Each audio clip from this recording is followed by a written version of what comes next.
So Bill, I would be remiss if we didn't talk about your art. You're a renowned watercolor artist specializing in maritime painting. So what inspires you to paint about maritime? I grew up, all my relatives on my father's side were watermen. They worked at the water. In the summer they were crabbers.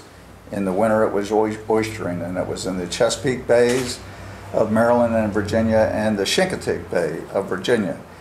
And I would spend my summers there working with the watermen. My grandfather I'd stay with him, and he was a waterman. So I realized at an early age that there was only really one thing that really appealed to me, and that's where water meets land. And I remember thinking about that and dwelling on it as a child. And at that time I was drawing, so I knew old boats, old harbors, and work boats and workmen always had appealed to me. And why watercolor? It's such a difficult medium for most artists. You know, I started off in oils. Did you?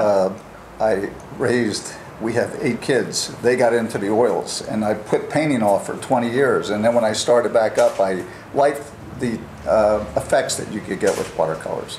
So I started with that, and I'm glad I made the change. Oh, that's really interesting. So do you paint with oils still, or purely watercolor? Once in a while I may sketch things with, or dabble with oils, but no, I like the watercolors. You love the watercolors. Yeah, yeah. Great. Yeah.